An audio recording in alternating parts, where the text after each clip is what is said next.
Welcome to Bible Fiber, where we are encountering the textures and shades of the prophetic tapestry in a year-long study of the 12 minor prophets, one prophet each month. I am Shelley Neese, president of the Jerusalem Connection, a Christian organization devoted to sharing the story of the people of Israel, both ancient and modern. This week we begin the book of Zephaniah, the prophet most extreme in his language but simplest in subject matter. Zephaniah envisions the day of Yahweh as both near at hand and terrifying in action. Most prophets incorporate a day of Yahweh motif, but Zephaniah is the only book wholly devoted to the day. By day, the prophets do not mean a 24-hour cycle, but an event or series of events. Zephaniah's introduction includes an extended genealogy, the word of the Lord that came to Zephaniah, son of Cushi, son of Gedaliah, son of Amariah, son of Hezekiah. No other prophet traces his genealogy back 4 generations. In some cases, they follow the custom of adding the name of their father to their own name, but Zephaniah goes much further back. Why is Zephaniah breaking the normal convention? One theory is that he is highlighting the credentials of his royal lineage. He stopped on Hezekiah. Is his great-great-grandfather, King Hezekiah, known for being good and right and faithful before the Lord his God? Hezekiah was a common name in the 7th century BCE, and the genealogy does not give Hezekiah the title king. However, Zephaniah was speaking to an audience who was perhaps already familiar with his family tree, and so he felt no need to give his great-grandfather a title. The other theory that tries to explain the prophet's motivation for giving a long genealogy focuses on Zephaniah's father's name, Cushi. Cushi may have been a reference to his father's Cushite nationality. Cush is the area of modern Ethiopia, Sudan, and Somalia. In the 8th century BCE, the kingdom of Cush gained power and even took rule of Egypt. If Zephaniah had a Cushite father, he may have felt the need to defend his Judahite heritage. Zephaniah also writes in his introduction that he ministered during the reign of Josiah. Josiah ruled for 31 years, so Zephaniah's prophecies could have taken shape at any point in those 3 decades. Scholars studying Zephaniah try to further pin down Zephaniah's dating, mostly to understand whether Zephaniah was prophesying before or after Josiah's reforms. I will not get into it here, but knowing the extent of Josiah's reforms is an important piece to the biblical puzzle in 2 Kings and 2 Chronicles. Josiah inherited the throne at 8 years old, after the disastrous reign of the wicked king Manasseh. 2 Chronicles reports that when Josiah was still a boy, he began to seek the God of his ancestor David. In Josiah's 8th year of reign, so at 16 years old, he purged the nation of idols, high places, and sacred poles. In his 18th year of reign, he restored and purified the neglected Jerusalem temple. Little in the text allows us to determine if Zephaniah ministered before, during, or after Josiah's reforms. However, one clue that points to a pre-reform date is that Zephaniah has plenty of harsh words for Judah's leaders. If he ministered after the reforms, the assumption would be that at least the civil and religious leaders had stopped worshiping other gods publicly. Although we can never know for sure, it is possible that Zephaniah helped prompt Josiah's reforms. If he also was of royal lineage and lived in the palace, he may have had an early influence on the boy king's life.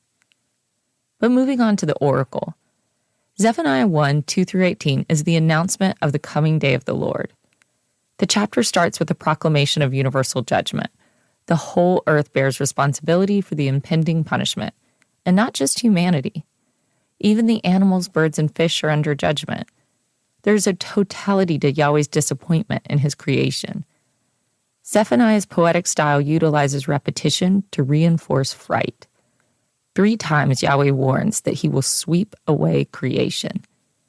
Sweeping humankind and the animals off the face of the earth suggests the day of Yahweh will match the severity of Noah's flood. The word day, or yom, is repeated 6 times in this passage. Some scholars believe Zephaniah's 6 days are a nod to the 6 days of creation in Genesis 1. The day of Yahweh, as described by Zephaniah, is an exact reversal of the order of creation. Thus, the one-for-one repetition of the word day.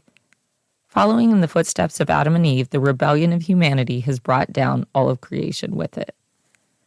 Zephaniah further closes the circle of scrutiny around Judah, and then he tightens his focus further around Jerusalem. Yahweh warns, "I will stretch out my hand against Judah and against all the inhabitants of Jerusalem. All the nations may be guilty of wickedness, but God holds the people of the covenant to a higher standard. He gave them his laws and revealed his truths. Unlike the other nations who at the time may only have sensed the one creator through their conscience, Judah has the privilege of being in a self-revealing relationship with the creator of the universe." Yahweh's warning continues, "I will cut off from this place every remnant of Baal and the name of the idolatrous priest." If Zephaniah was ministering in the first half of Josiah's reign, before the king's reforms in 622 BCE, Baal worship was likely flourishing.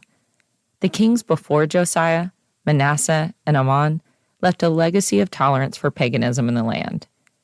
If, on the other hand, Zephaniah was ministering after Josiah's reforms, we see from this verse that Josiah's great purging of idols and altars did not eradicate the problem. Josiah's reforms may have gotten rid of pagan worship in public life, but not private. The reforms effectively drove Baal worship and pagan practices underground or pushed them out to the peripheries. During Manasseh's reign, the people had not forgotten Yahweh or completely abandoned their own rituals and worship of their national god. Instead, they blended Yahweh worship with the worship of local Canaanite gods and the Assyrian national gods. This blending of Yahweh worship with pagan ritual is called syncretism. To be sure, Yahweh despises it. Archaeologists working with Iron Age II material remains have found plenty of evidence, statuary, altars, and high places to confirm that Judeans were not worshiping Yahweh exclusively. They worship Yahweh as their national god, but also worship the local deities like the Canaanite goddess Asherah and the Assyrian god Assur. Most of the pagan worship in Judah and Israel came strictly from a lack of faith. The ancients were reliant on the provision of rain and harvest. They tried hard to cover their bases by praying to multiple gods, not knowing who had more authority. Baal was the local god associated with fertility. The people worshiped Baal in case there was any legitimacy to his connection to the productivity of their land and the fertility of their women and animals. The bonus was that Baal, like all the local deities, required no moral responsibility on the people, no law code. They relegated Yahweh to the position of divine warrior protector, since he had miraculously protected Judah from Assyrian attack. Zephaniah mocks all forms of syncretism, and some of the pagan practices he denounces are quite obscure for a modern reader. He accuses people of burning incense on the roofs to worship the host of the heavens. We know from 2 Kings that during Manasseh's reign, the astral cult was not only tolerated but encouraged. Josiah had to remove altars from the temple roof. Jeremiah, Zephaniah's contemporary, also condemns the leaders for burning incense to all the starry host. He particularly calls out those who bow down on the roofs to the host of heavens. The action of bowing down demonstrates just how far they have strayed in that they are showing reverence and dedication towards these false gods. We know from Hosea the measure of God's grief when his people abandon him and go after other gods. In the ultimate act of syncretism, there are those in Judah who swear by both the Lord and Moloch. God allowed all pagan worship, but the Moloch cult was particularly abhorrent. In Leviticus, Israelites were forbidden from worshiping Moloch. Manasseh tolerated Moloch worship in the valley of Ben Hinnom, just right outside Jerusalem's walls. There they sacrificed their sons and daughters in fire. Yahweh describes the act as something so terrible it never even entered his mind. Some of the pagan practices denounced in Zephaniah are quite obscure. For example, Yahweh says that on the day of judgment he will punish all those who avoid stepping on the threshold. Here, he is punishing those who are merely superstitious. They are not bowing down to worship or offering up incense. They are stepping over a crack. In the ancient Near East, people believed spirits dwelled on the threshold of a temple. The best example of this in the Bible is when the Philistines avoided stepping on the threshold of Dagon's temple. But superstition has no place in the people of God. He is their provider, protector, and creator. So adopting alien traditions like stepping over a threshold is more evidence of how far they have gone in adapting customs and laws that were never given to them while they ignored the ones that were. Another indication that Zephaniah may be a descendant of King Hezekiah and part of the royal household is that his prophetic critiques do not target the common people of Judah. Instead, he condemns the rich, royal, and powerful for their lack of faith. While Zephaniah calls out the royal household as part of the guilty, he makes no mention of the king. Josiah was either too young or too righteous to be among the accused. Zephaniah accuses the officials and the king's sons of wearing foreign clothes. Because this condemnation is unique to the book of Zephaniah, we don't know if he's referring to the wearing of pagan priestly vestments like what is described in 2 Kings 10:22, or more likely foreign clothes represents one of the many ways they are trying to imitate the customs of the empires. By copying their neighbors, they are rejecting the customs of their old ways. And Judaism, in ancient and modern times, is a faith that is outwardly recognizable in its measure of observance. To be Torah observant is to set yourself apart in what you eat, wear, and the calendar you keep. God will root out the merchants who get rich off the poor and focus more on the gathering of luxury goods than obedience to God. Yahweh warns, all the traders have perished, all who weigh out silver are cut off. They have put their trust in their riches, but neither their silver nor their gold will be able to save them. Zephaniah calls for a reverent silence in Yahweh's presence. Be silent before the Lord God, for the day of the Lord is at hand. Habakkuk made a similar call for silence. The silence is the calm before the storm. Zephaniah goes on to graphically describe the terrifying day of Yahweh throughout his book through sights and sounds. When the day of wrath comes, the skies go dark and all will hear the scream of Yahweh and the blast of the shofar. Zephaniah says, the sound of the day of the Lord is bitter. The warrior cries aloud there. Zephaniah portrays the Lord preparing a sacrifice, and he has invited all the consecrated to the banquet. Normally, the Judean worshippers would present their sacrifice to Yahweh. Instead, on the day of the Lord, Yahweh is sacrificing them, the ones he went searching for in Jerusalem carrying a lamp, the ones who settle like dregs in wine. What a chilling reminder that the wages of sin is death. After reading Zephaniah 1, you can walk away feeling grateful that you are not in the same camp as the Baal worshippers, Moloch worshippers, sun worshippers, or even the superstitious.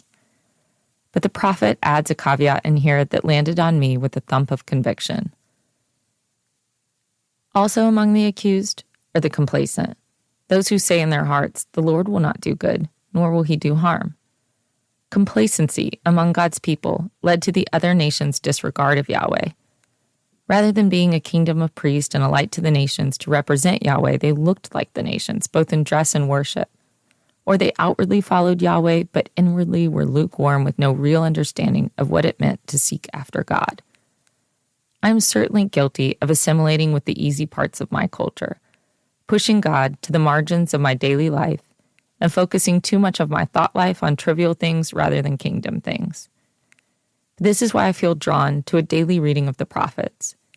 Reading the prophets is like holding up a mirror to recognize the defects in my own spiritual life that would be easy to ignore if it weren't for these prophetic megaphones that continue to reach through time. Thank you for listening, and please continue to participate in this Bible reading challenge. Read Zephaniah 2 for our study next week, and we will talk about the way prophets write, switching from prophetic to divine voice whenever they please. For all of the biblical references each week, please see the show transcript on our blog or by signing up for our emails at thejerusalemconnection.us. I don't say all the references in the podcast, but they are all in the transcript. Send me a message, I'll respond. Bible Fiber is available on YouTube or wherever you listen to your podcasts. Shabbat Shalom.